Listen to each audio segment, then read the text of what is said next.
It's time. She's spilling the tea. This is The Rumor Report with Angela Yee on The Breakfast Club.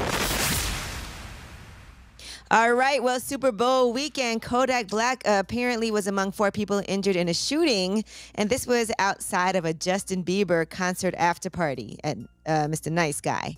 And so, at The Nice Guy. So they're saying that there's, TMZ does have some video footage, and you can see he's there, gun is there. They said Kodak Black ended up getting shot in his foot.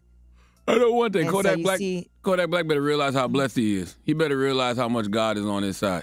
Okay, because that was a point-blank range shot that could have ended it all this weekend. Yeah, so you could see Kodak taking a swing at somebody, and then moments later, shots were fired, and everyone is expected to be okay. So just letting y'all know. Kodak, you're getting a lot of chances between jail, between getting shot. Like, you here for a real reason. You better recognize that. All right, now Mary J. Blige, she did an album release party with Angie Martinez hosting, and one thing that she talked about was a new song she has called Rent Money. Here's a snippet of that new song. All right, well, here is what she told Angie Martinez about the inspiration for that song. When I first got the divorce, I had to give up all his alimony, and I didn't have no more money to give because he had spent it all.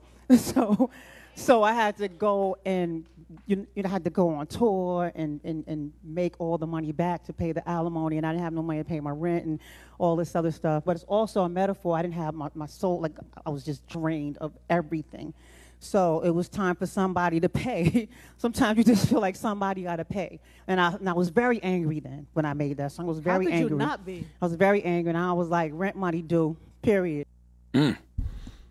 Why would you want to drain somebody like that, though? That's somebody you once claimed to love. After you done spent all their money, too, and you were the one cheating? Yeah, you should never want to see someone that you once loved doing bad, especially if that person at one point was helping you thrive. Like, that kind of energy comes back to you. Like, I don't wish bad on nobody, even if I feel like they did me wrong.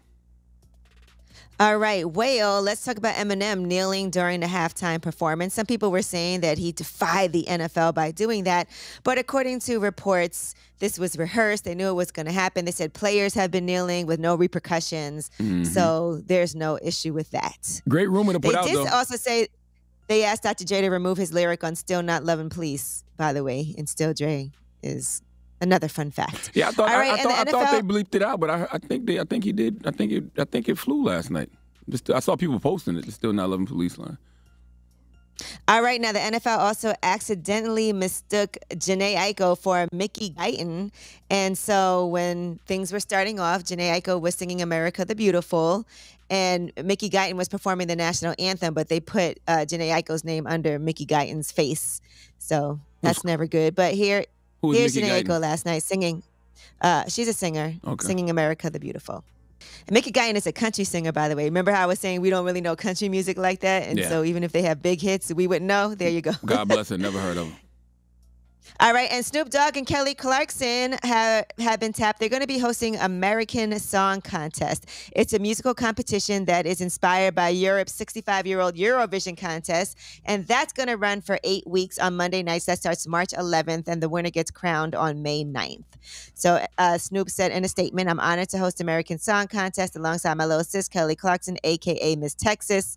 And the two previously teamed up on The Voice, by the way, where Snoop was a mega mentor and Kelly Clarkson was a judge. Man, drop on the clues. And 2 Chainz. Snoop Dogg, man. Snoop has been in the game all of these years, and he has truly been himself. Last night he was on there flagged up, crip walking, and he still gets every endorsement and corporate sponsorship known to man. Drop on the clues, Bob, Snoop. And truly being himself at all times. And speaking of smoking, 2 Chainz opened his weed dispensary over the weekend, by the way, Pineapple Express.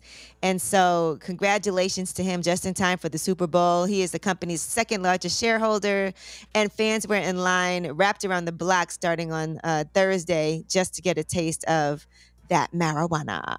So congratulations to him. And that is your rumor report. And I also want to salute whoever put out the rumor that the NFL told Eminem not to kneel, because that actually made him kneeling that much bigger. Because I remember when Justin Timberlake kneeled in 2018, and nobody really cared. Actually, folks thought he was kneeling for Prince, and they were trying to say M was kneeling for Pac last night. I don't know what M was kneeling for, but I just know that putting out that rumor that the NFL told Eminem not to kneel made him kneeling that much bigger. So salute to whoever came up with that idea. That was a good idea. Okay. All right. Well, next up, we do have front page news. Yes. And we are going to talk about more NFL news. What did Joe Biden have to say about the lack of black people being head coaches in the NFL? We don't care, Joe. It's the world's most dangerous morning show, The Breakfast Club.